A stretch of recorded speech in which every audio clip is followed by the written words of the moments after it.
اور آج بھی جو جبر ہے یہ ختم ہوگا انشاءاللہ. ہم پاکستان میں ہیں, ہم یہی رہیں گے, لیکن جبر کرنے والے یہاں پہ نہیں رہیں گے. یہ بھاگ جائیں گے, پھر دبئی اور یورپ کی سڑکوں پہ گھوم رہے. کیونکہ چودھری اعتزاز صاحب یہاں بیٹھے ہیں تو میں آپ کو بتانا چاہتا ہوں کہ ایک دن چودھری اعتزاز صاحب جو ہیں وہ مجھے ہاسپٹل میں دیکھنے آئے, آغا خان ہاسپٹل کراچی میں. تو میرا خیال ہے وہ 5واں 6واں دن تھا, لیکن اس وقت بھی خون بہت نکل رہا تھا میرے زخموں میں سے. تو چودھری صاحب نے مجھے دیکھا تو چودھری صاحب جو ہیں وہ فرط جذبات کی وجہ سے اور میرے سے محبت کا ایک رشتہ ہے ان کا, یہ رونا شروع ہو گئے. اب یہ میرے سرانے بیٹھ کے روئے جا رہے ہیں اور میں اتنے دن سے رویا نہیں تھا. تو میں بھی چودھری صاحب کو دیکھ کے میں نے بھی رونا شروع کر دیا. تو جب چودھری صاحب چلے گئے تو ڈاکٹر آیا. ڈاکٹر نے کہا یار آپ 5-6 دن نہیں روئے, تو اب آپ کیوں روئے؟ میں نے کہا جی وہ چودھری صاحب رو رہے تھے تو میں اس لیے رو رہا تھا کہ چودھری صاحب رو پڑے, تو باقی تکلیف کی وجہ سے میں نہیں رویا. اس کے بعد انہوں نے مجھے کہا کہ آپ کو ہم نے یہ بتانا ہے کہ کچھ ہم پہ ذرا پریشر ہے, تو آپ کے لیے ایک ایئر ایمبولینس آئی ہے UAE سے, وہ لینڈ کر گئی ہے کراچی میں. اب ہم آپ کو 2 گھنٹے میں ادھر سے لے کے جائیں گے اور پھر خدا حافظ. اب آپ کا باقی علاج جو ہے وہ باہر ہوگا. میں بڑا حیران ہوا. میں نے کہا کہ ایسی کون سی ٹریٹمنٹ ہے جو آپ نہیں کر سکتے اور وہ باہر ہونی ہے؟ انہوں نے کہا جی کہ 2 گولیاں جو ہیں آپ کی وہ ہم نہیں نکال سکتے, وہ نکلوانی ہیں. تو اس دوران میں چپ کر گیا. تو چودھری صاحب میرا ایک کلیگ جو ہے وہ آیا میرے پاس اور اس نے مجھے ایک چیز دی, ایک دھاگا سا تھا. میں نے کہا یہ کیا ہے؟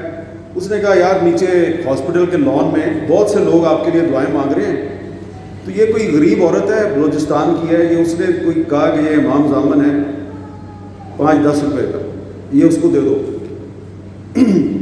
تو میں نے اپنے کلیگ سے کہا ذرا جا کے پوچھو یہ عورت کدھر سے آئی ہے اور اس نے امام زامن مجھے کیوں بھیجا ہے.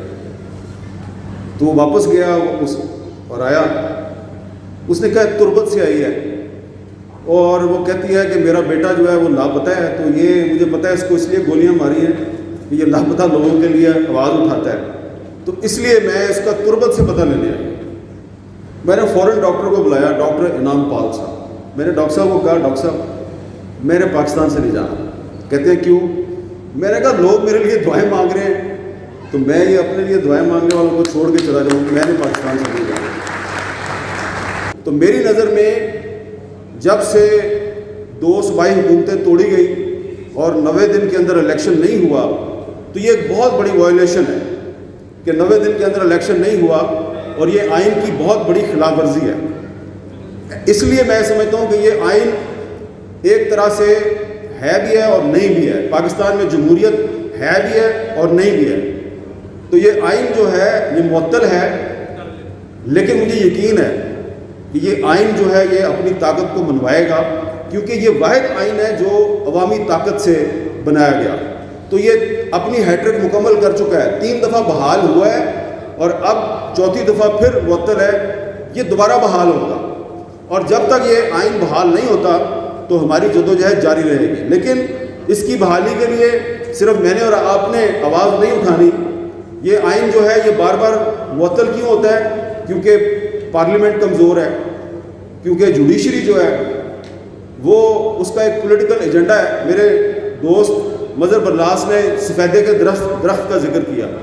آپ جانتے ہیں نا سفیدہ کا درخت جو ہوتا ہے, سفیدے کا درخت جو ہے یہ کیوں پاکستان میں انٹروڈیوس کیا گیا ہے؟ یہ دراصل نظریہ ضرورت ہے.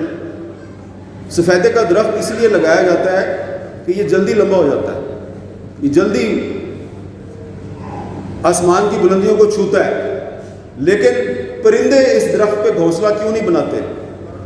اس لیے کہ سانپ بڑی آسانی سے اس درخت پہ چڑھ سکتا ہے اور گھونسلے میں جو انڈے ہوتے ہیں پرندوں کے ان کو کھا سکتا ہے. تو کیکر کا درخت جو ہے جو کہ ہمارا دیسی درخت ہے اس میں کانٹے ہوتے ہیں.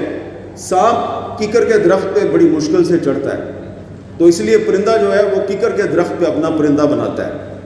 تو یہ پاکستان میں نظریہ ضرورت کی وجہ سے جمہوریت کی فصل جو ہے اس کے ارد گرد بہت سے سفیدے کے درخت لگائے گئے، اور سانپ آپ کو پتہ ہے کون ہے، وہ بار بار جو ہے وہ چڑھتا ہے اوپر درخت پہ آسانی سے اور انڈے کھا جاتا ہے جمہوریت کے۔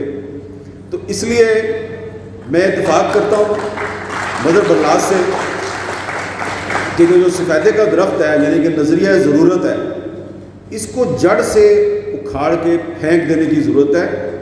اور ککر کا درخت بے شک اس میں کانٹے ہیں، لیکن وہ کانٹوں والا درخت ہے تو اپنا نا، اور وہ سانپ کا راستہ تو روک سکتا ہے۔ تو اس لیے ہمیں جو نظریہ ضرورت ہے اس سے جان چھڑانی ہے۔ تو پارلیمنٹ کو بھی اپنا کردار ادا کرنا ہے، جوڈیشری کو بھی کردار ادا کرنا ہے۔ جب پارلیمنٹ اور جوڈیشری کردار ادا کرے گی تو اس کے بعد پھر جو میڈیا ہے وہ بھی کوئی کردار ادا کر سکتا ہے۔ تو اس وقت تو صورتحال یہ ہے کہ جو مشرف کے دور میں پابندیاں تھیں وہ آج بھی ہمیں نظر آ رہی ہیں، جو ضیاء الحق کے دور میں پابندیاں تھیں وہ ہمیں آج بھی نظر آ رہی ہیں۔ تو جب مشرف کے دور میں پابندیاں تھیں تو اس زمانے میں لائرز موومنٹ بھی چل رہی تھی، چودھری اعتزاز صاحب اس کو لیڈ کر رہے تھے، اور ہم بھی ایک موومنٹ چلا رہے تھے، ہم سب پر بھی پابندیاں تھیں۔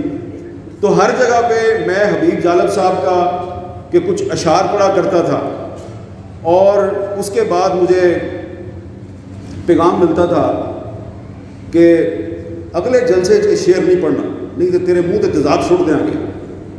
میں پھر پڑھتا تھا وہ شعر، میں دوبارہ پڑھتا تھا، میں بڑا مجھے ایک اندر سے نا تسکین ملتی تھی کہ یہ شعر جو ہے نا یہ چبھتا ہے ایسا۔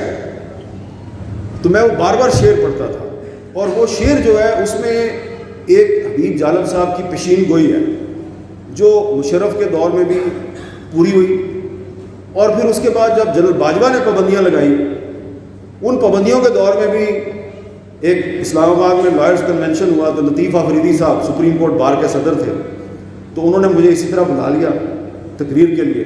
میں نے وہاں پہ بھی وہ شعر پڑھا اور جالب صاحب کی پیشین گوئی پوری ہو گئی۔ تو اب میں وہ شعر دوبارہ آپ کے سامنے پیش کر رہا ہوں، کیونکہ وہ شعر نہیں ہے، وہ حبیب جالب کی پیشین گوئی ہے۔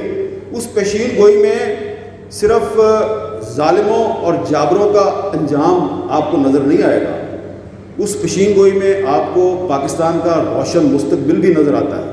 جالب صاحب نے کہا تھا، میرے ہاتھ میں قلم ہے، میرے ذہن میں اجالا، مجھے کیا دبا سکے گا کوئی ظلمتوں کا پالا، مجھے فکر امن عالم تجھے اپنی ذات کا غم، میں طلوع ہو رہا ہوں تو غروب ہونے والا۔ تو یہ جس جبر کی بات کی ہے نا ڈاکٹر ناصر صاحب آپ نے، یہ جبر ہمارے لیے نیا نہیں ہے۔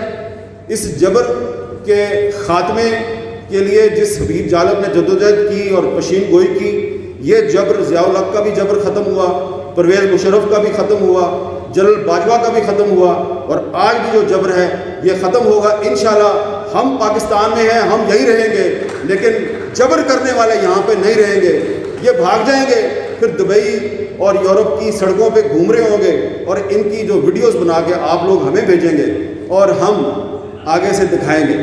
ہم نے ادھر ہی رہنا ہے، انہوں نے بھاگ جانا ہے۔ بہت بہت شکریہ۔